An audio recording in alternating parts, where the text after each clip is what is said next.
Welcome to Youthology Live. Coming at you live from Los Angeles, California. But you know, this is what we do on Sunday nights. And I want to continue episode 20. We dealt with in episode 19 an important question in our Q&A. And that question came up, and there's no way we could do that in one session. So I want to take just a few minutes and deal with this question. Last week the question came up, and we were dealing with the sexual revolution and how do we, as a youth ministry leader or a youth development leader, deal with the sexual revolution. So I want to read something to you. The sexual revolution has given us a unique struggle in youth ministry because it has brought a redefinition to male and female, right? So I want to go there and help you just quickly in the next couple of minutes. I want to read to you an article from ESPN, the magazine, that was done just a few years ago called Owning the Middle. And basically what it was a neutral gender argument that was a breakthrough article and interview by Brittany Griner. Now I want to make sure that you go there and read up on that because it's kind of a new introduction of this issue, even though we know it's been around longer than 4 or 5 years with this Owning the Middle article. This issue has really come to the forefront, and if we don't deal with this in youth ministry, we aren't really talking about questions that people are asking. Because what good is it to have answers to the questions no one is asking, right? So I want to take that apart a little bit, this Owning the Middle. The idea was, the interviewer asked Brittany Griner, are you male or female? Her response was, well, why do we have to be male or female? Can't we just own the middle, right? This neutral gender idea. So, listen, 2 responses, all right? 2 responses as a youth leader. Number 1, culture over scripture, okay? Culture over scripture. If we are always inundated with culture, then we're going to believe culture over scripture, right? So if we're not in the scriptures, then we find ourselves struggling with what culture is setting as a new truth, right? So, and then the second thing is scripture over culture, right? How are we approaching these issues? Culture over scripture or scripture over culture? Because the scriptures have something to say about it, right? So let me give you some stats. First of all, in this sexual identity issue, 77% of students teenagers feel physical, mental, or verbal abuse. Physical, mental, or verbal abuse. Much of that has to do with their morality and the decisions that they make, right?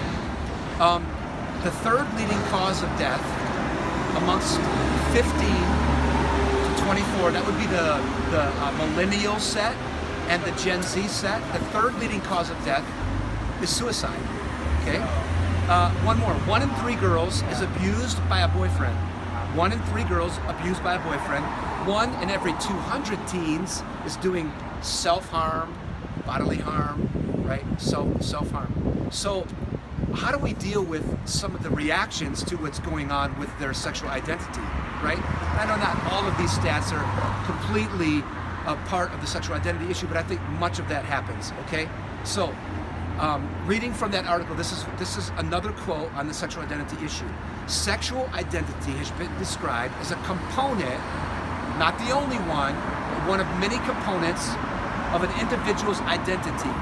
Okay, sexual identity can change through an individual's life and not necessarily have to do with aligning themselves to biological sex, right? In other words, we can be born male or female, but we could evolve, right, into that neutral gender. So what is our response? I mentioned the culture over scripture, scripture over culture, right? Let me get practical. Let me get practical. So our response as youth leaders needs to be twofold, right? I'm going to spend a minute on each one of these and I'll sign out and you'll be able to read it on the block coming, okay? So number 1, our first response is always truth. Truth, okay? We have to balance culture with truth. So, meaning scripture. So our first response is always truth. Truth over culture. Okay, we got to get that right. So a youth leaders' theology is really important to being able to relate to a culture, right? So let me give you the Genesis account to the sexual revolution argument. The Genesis account is a first, okay? It is a first. And the first things are important because they set up nature, okay? They set up creation. And the first things are male or female, right? God created them male or female. Genesis 1, Genesis 2, Genesis 3. We can read that. I'll blog it this week, but I'm just giving you these quick hits in our videos, right, for Youthology Live. So number one, our first response to any of these arguments is always truth. And that truth comes from our Genesis account. Second, and finally, we're done in a minute, okay? So hang on with me. This is an important one. So many of you asked about this last week. So our second response is always grace. Always grace. We cannot just deal with this sexual identity issue with truth. We cannot just deal with it with grace. The two must be hand in hand. It's a relationship. You cannot separate truth and grace, right? Because that's when we get into either legalism, right, with too much truth without the balance of the word and the balance of grace and mercy in people's lives, or we get into sloppy agape with the grace, but there's never any truth, right? And we just say, well, let people do their own thing, right? So we have to balance the truth and grace. Let me give you this. Our response to the shame and the guilt of people's lives in this world, our response as a church is critical to their response to God. So when we see this shame or guilt or, right, issues that people are going through, how are we going to respond? If all we respond to is truth, truth, truth, and never love, then we've lost our relationship with the world at the expense of grace, right? So we always respond in grace.